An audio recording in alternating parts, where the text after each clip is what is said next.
Oh hi, welcome to Aquatazoo, where we like to nerd out over all things zoo and aquarium related. I'm l.semple, and today I'd like to talk to you a little bit about competition in the workplace. Now, this one I definitely mean specifically in zoo and aquarium work or technical jobs like that, just because I feel like this was something that I could have used a little bit more information on when I was first starting out in the field. Because I was young, I did not have a ton of work experience under me, at least not in like an actual career. Sure, odd jobs here and there, had lots of those, but trying to make a career for myself, right? That's what I mean. And so I just figured I would go ahead and do an episode so we can talk a little bit about what to expect and how things work, maybe a little bit how things are changing too.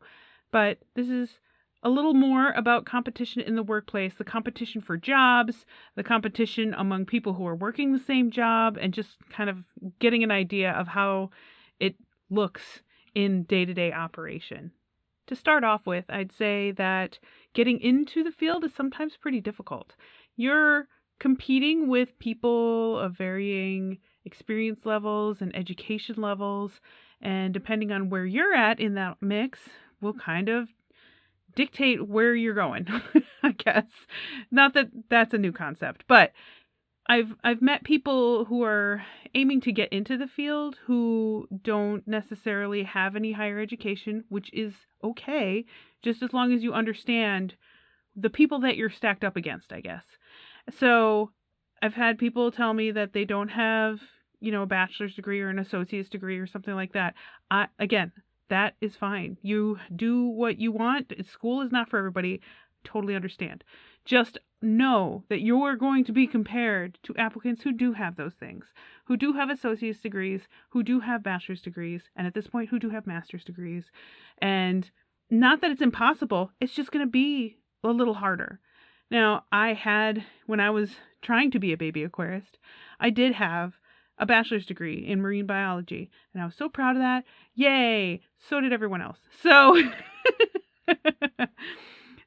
I realized that I was actually at a disadvantage because I did not have any experience. I had not been in legitimate animal care before. Not that I haven't had pets or anything like that, but I had just never professionally been in animal care.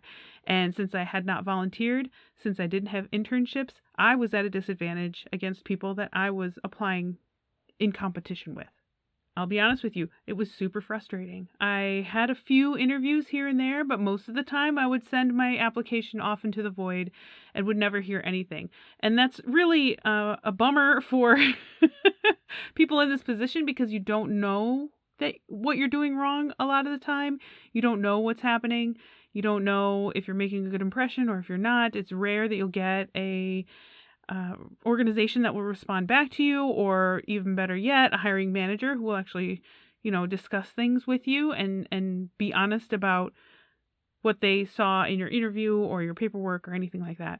And now I'm also in the hiring manager's position, and it is hard to keep up with all of that, all of the applicants that you have, because you could have a position open and it have like hundreds of applications. It's crazy.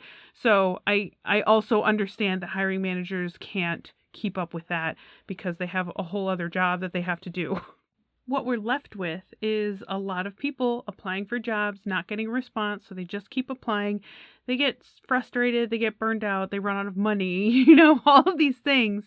It happens in different types of jobs as well. I'm not saying that this is only a zoo and aquarium thing, but this is just something that I feel like in general, maybe schools do not prepare students for, whether you're high school, whether you're college.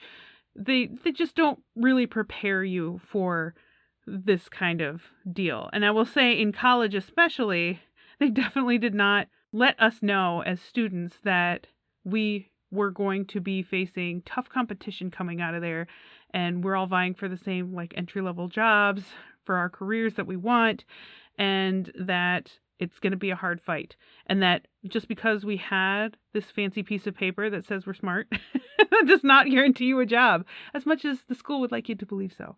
And so that's just something we need to be better about in general. And also, I've met people who honestly believed that because they had that, bachelor's degree or associate's degree or whatever, that they had a leg up on all of the other applicants. I'm sorry, you do not at this point. If you have a master's, maybe, maybe you have a leg up. But it's just, that's a lot of time and money and effort that you have to put into an advanced degree. And it's not for everyone. Like I said, some people are not made for school. I totally understand that. I myself was designed for school. So that's why I'm constantly in school.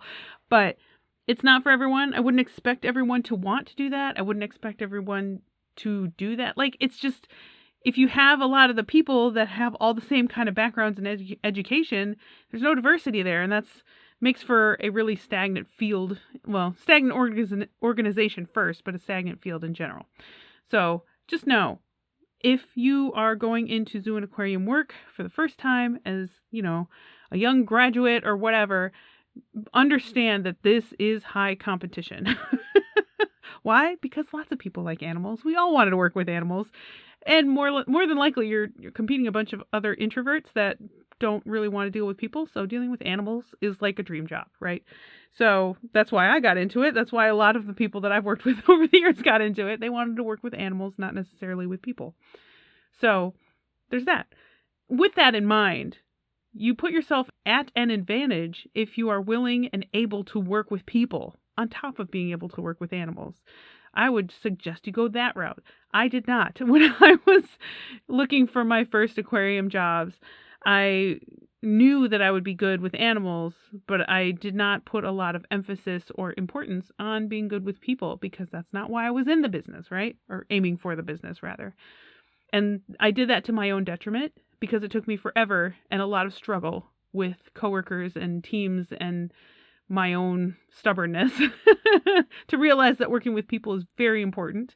Even though my aim is to work with animals, there are still people around, oddly enough. There are guests walking by. There are people that you're working right next to and sometimes like on top of each other trying to deal with animals. And you have to be in good communication. You have to be, kind of a team player. You have to have good customer service. Like, all of these things are important. So if you can focus on some of that, that would help you out. That would probably put you at an advantage over a lot of people who are very introverted and only focused on working with animals. Not that they're bad. It's just you have then another little tool in your toolkit that you can use, when you're looking for work. So no matter how much education you have, and in some cases, no matter how much experience you have, there's always someone else who's applying against you who has that much or more. Just understand that that's a thing. If not, you'll be pleasantly surprised and you'll be a shoo-in, right? But just assume that someone with equal credentials or better than yours is applying at the same time, because that'll humble you just enough to look for those little things that you have that are an advantage. Like I said, the people work is amazing and can help you out. And I've met people in my career who really felt strongly that they had a bachelor's degree and therefore they were above everyone else. And they had a very, very rude awakening when they realized this was somebody who was a volunteer who was looking to be employed as at least part-time, preferably full-time. They were trying to go for full-time. And so they said, I have a bachelor's degree. And I responded, we all have bachelor's degrees. Some of us have master's degrees. Some of us have years and years of experience as well. And this person was a little bit dumbfounded by that. They had no idea.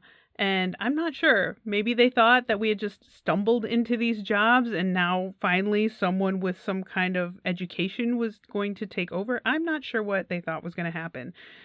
But that also showed that they had very little interest in the people that they were working with every day, because at this point, this person had been around for probably at least a year. So had plenty of time to get to know people and understand what the work is about, what the people are about, like get into all of that stuff. But this person was like so laser focused on being, I don't know, entitled to a job that they kind of lost track of everything else. So a little embarrassing. And I still think about it. I have secondhand embarrassment about it. There are people like this. They, not to their detriment, they're fine people. They just don't understand what they're in for, who they're competing against, and what the job is actually like. So if you manage to get a job, and I will say a lot of this is about timing. My first aquarium job was 1000% about timing, because I didn't have that volunteer work or internship because I couldn't afford to do that at the time. I had to keep working, like paid working. Otherwise, I was going to be in a cardboard box living under a bridge or something. But yes, I had the degree. I had the knowledge. I basically had to convince the hiring manager at the time that I was the right choice and convince them that I had some idea of what I was doing. I managed to do that. They hired me, and, it's all been a little bit easier from there. But even though I met the requirements for the job, I didn't have that little something extra that set me apart from everyone else. That little extra would have been the people skills. That little extra would have been the volunteer or the internship experience. I didn't have that. And so I had to convince them that I could handle it. But it was really about timing. And it also helped that I knew one of the volunteers at the facility who could speak on my behalf. So that was also helpful. If you know people, that helps. It's not a guarantee, but it does help. So it was kind of a fluke that I got in. So I just want people to understand that even when you meet the requirements and you feel like you are the person for the job, there's always someone there who could beat you out in some form or fashion. And so it's just a sad reality because these jobs are very competitive. I don't say that to like bring you down or frustrate you or dissuade you from joining the field. I just want people to be realistic about their expectations. You will find something. If you keep at it, you're going to find something. So good luck. And I hope that you find something that fits you, fits your style, fits your desires, and an organization that meshes well with what goals you have in mind. So once you get hired, we're all probably pretty bad about like wanting to show that we know our stuff, that we can handle the work, that we learn quickly, all of that. I know I've always been like that in any job that I've ever had. I'm trying to learn quickly. I'm trying not to mess up, and I'm trying to find my place in that workspace, I guess. And there have been times where I have felt like I'm not at the top of the list of people who are valued there, and there are times when I have. And so just understand that there is generally pretty high competition going on. Once you get into animal care specifically, or other technical jobs that might work this way, the next step up, there's probably only one person, maybe two people. If you're in a really big facility, there might be a few, but it gets more like pyramid shaped the further you go up. So if you dream of someday running an animal care department for a facility, you either find a small facility that fits what you're looking for, or you get ready to duke it out with everyone you're working with at a larger facility to fight for those spots. You might have an advantage with a larger facility because you might be, aiming for, there's like a keeper level, then you might go for assistant curator. There might be 2 or 3 of those. Or you could hop groups and go to another group in animal care with a different type of animal or a different type of biome and work with those animals. But you're an assistant curator, that's great. There's generally only one curator, so for those groups. So then you have, in theory, you have to just like kind of duke it out with other people. You're fighting for, I don't want to say dominance. You're fighting for exposure. You're fighting for recognition, that kind of stuff. It's just what naturally happens. If you're not a competitive person, you're going to struggle a little bit more. I'm not particularly competitive myself, and it's just taken me a little bit longer to move around in the way that I would like. Now, you could bypass some of this struggle if you wanted to by being willing to move locations. So it might not be your facility that you're at right now. It might be one that's across the state, across the country, in a different city, in a different continent. There's a lot of moving that can happen. But if you're willing to move, so you don't have say you're a keeper now, you don't have an assistant curator position open and there's no foreseeable future one opening, then you may want to go to another facility to do that. I've seen people move up in their career very quickly doing that, but that, that's a choice you make. I'm not really willing to move around quite that much.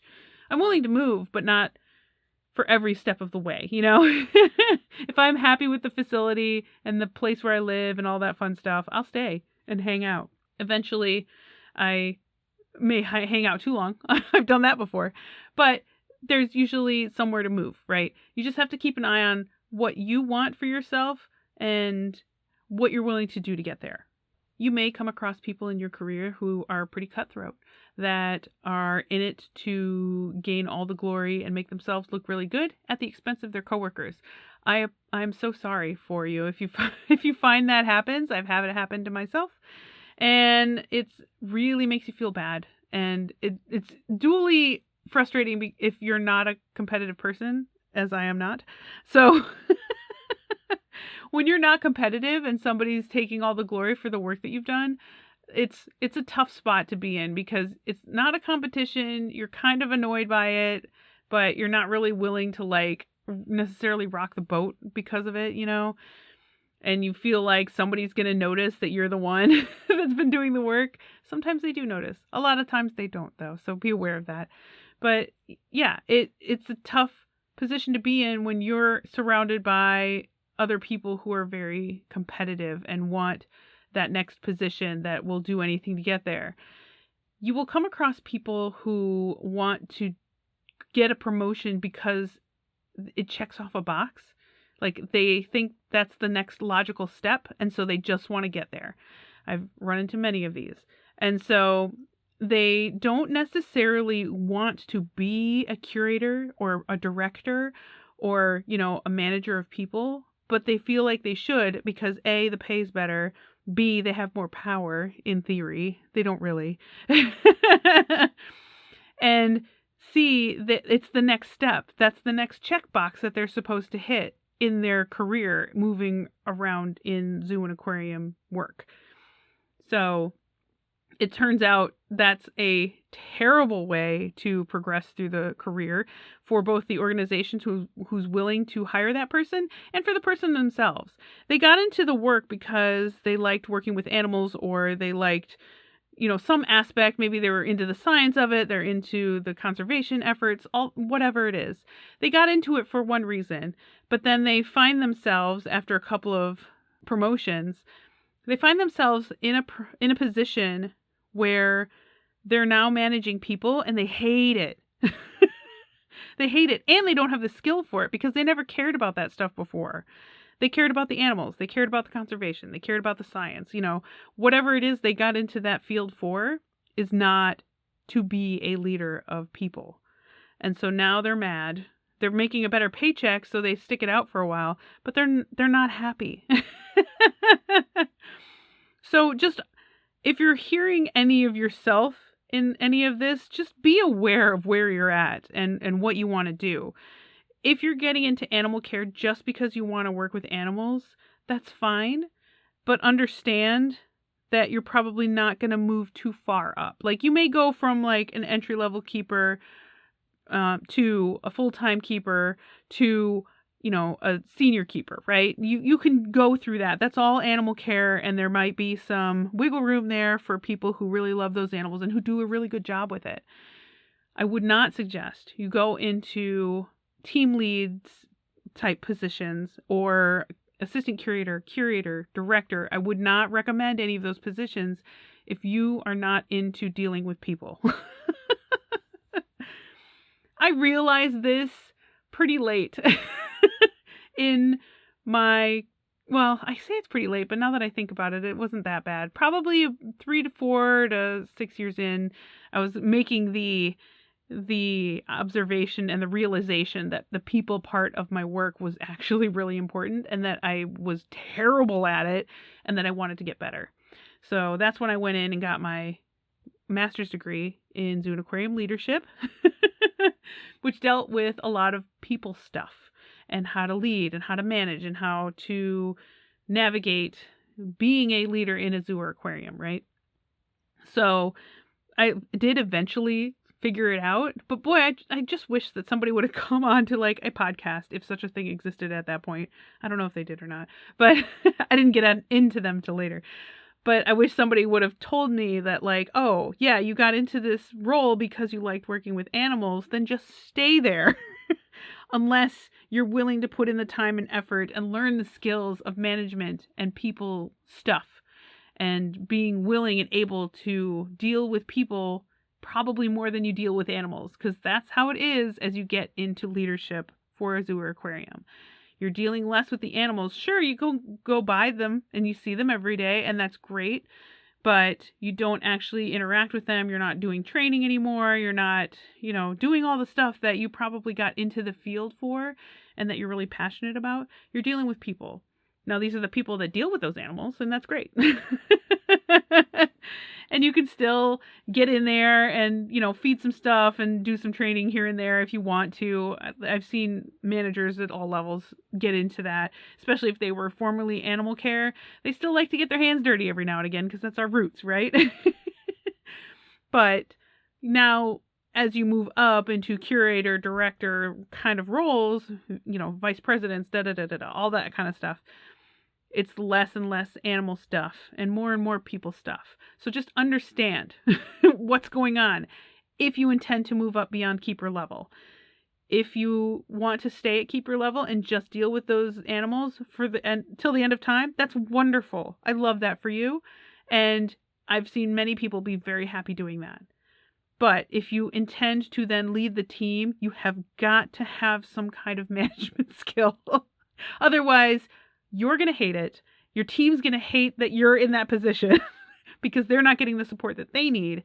And, it basically is the makings of a toxic work environment, and nobody wants that. Nobody wants to be unhappy like that. So just understand what's going on if you're aiming to compete. And just know that there are people around you who are competing for the wrong reasons. There are some that are competing for the right reasons as well, and that's admirable. You're going to run into a lot of disappointment. These jobs are so competitive. It's so crazy how competitive they are.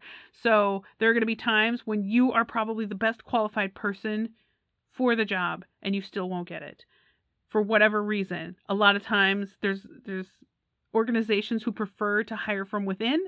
So you're going to lose out on that if you're an external candidate.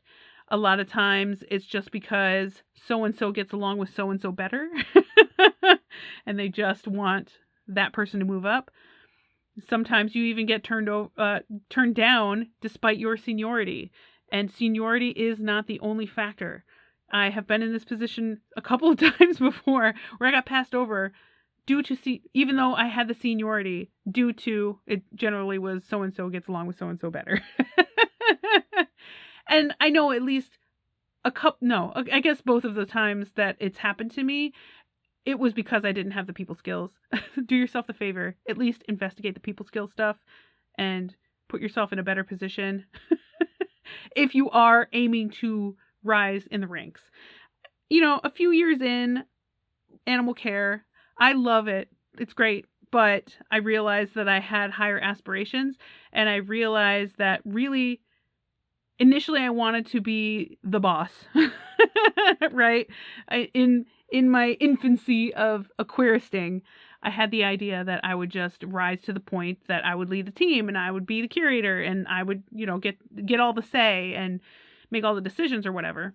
And then I realized a few years in, like, oh, I shouldn't do that if I'm not ready, and I need to get this whole other skill set of management, leadership skill before I get there. And I realized I'd been with a lot of managers who were terrible at managing because they had risen through the ranks for the wrong reasons and, were competitive and all this other stuff, but then just wanted to be the boss like I had initially wanted to be.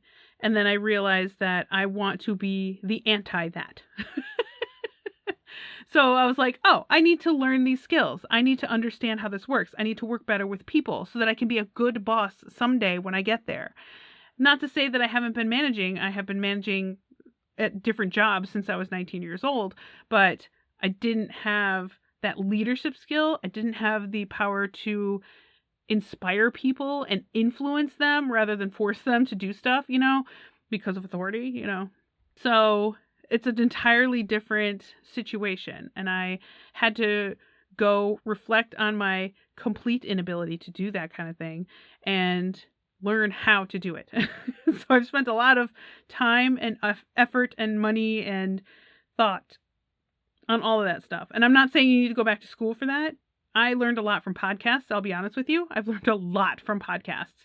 So if you need any recommendations, I'm happy to provide those. But I just listened. I've listened to probably thousands of hours of podcasts, of experts, read tons and tons of books. It doesn't have to be the formal training that I have because I'm got a master's degree in leadership and now I'm getting a doctorate in leadership, but you could go that route if you wanted to. It's expensive and time consuming, but there's plenty of other ways to do that to benefit you. And I bet you your employer offers some of those ways for free. Check in with your manager if you would like to get into people leadership and people skills and that sort of thing. Put yourself a leg up over all of the competition in animal care and in these technical jobs by learning another skill set, which is people skills and management, because you will then be much more appealing to a hiring manager. Now, I'm not going to say that this is an end-all be-all definite win for you. It's still going to be a struggle. There's so much competition that's happening, but it is much more likely that you will attract the eye of someone who's looking for that other skill set as well, on top of the technical skills, that they'd be willing to give you a shot over someone else. So understand, if you're in animal care or any kind of technical job like that, you're gonna face some fierce competition for a variety of reasons.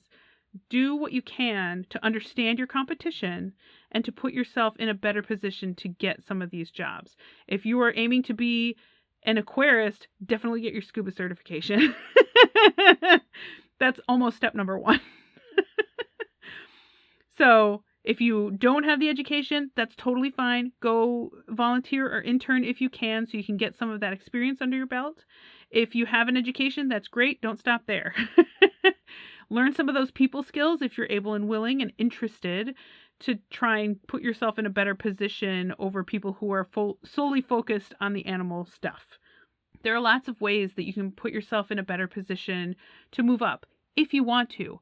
And otherwise, just reflect on really what you want from the job. What do you want? Do you want to move up? Do you want to be a manager of people? Do you want that responsibility and that workload? Or do you just want to work with animals? Because if you take that desire for management to be the boss out of the picture, you're going to be much more relaxed. You're going to be able to focus better on the things that you like to do. So if you want to stay in animal care, please by all means recognize that that's what you want and just stay there. It's great. You're not going to run out of love for that, right? Very few people I've seen in my career have run out of passion for that job. Just understand where you're at and that you're okay with it, right? You don't have to be the manager.